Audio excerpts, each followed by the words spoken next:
The story of Ursgrad spread throughout the Gower townships, and the bells of victory were sounded. Ursgrad became a rallying cry for the townships. The young warrior who led his clansmen to victory was heralded as the savior of Gower. The elders of Ursgrad bestowed upon him the name Connacht, meaning deliverance. In the years that followed, other battles were fought and won against the Mercridia. The name of Connacht the Devil Slayer spread throughout the lands, bringing hope with it. With this dream, the isolated clans of Gower began to unite for the common defense, and a unified nation of Gower was born.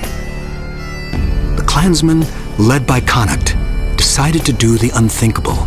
More than defending their villages from the Mercridian horde, they would bring the battle to the Mercridia themselves. Using daytime assaults, the men of Gower began a counterattack that did eventually push the nightmarish devils back into the dire marsh from whence they came. All of Gower rejoiced at their army's victories, but the Mercridian threat was far from over.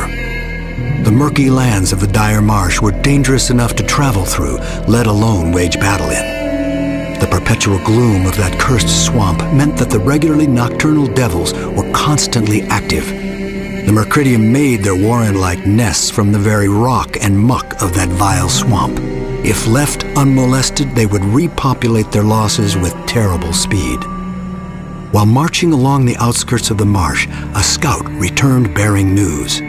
He had laid eyes on a large cave, piled high with skulls and adorned with pendants of rotting skin. The army had found their first Mercridian nest.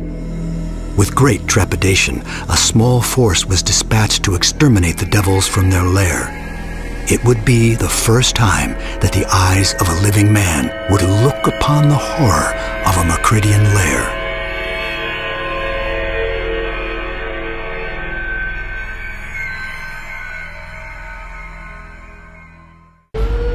The Mercridian nest was put to the torch.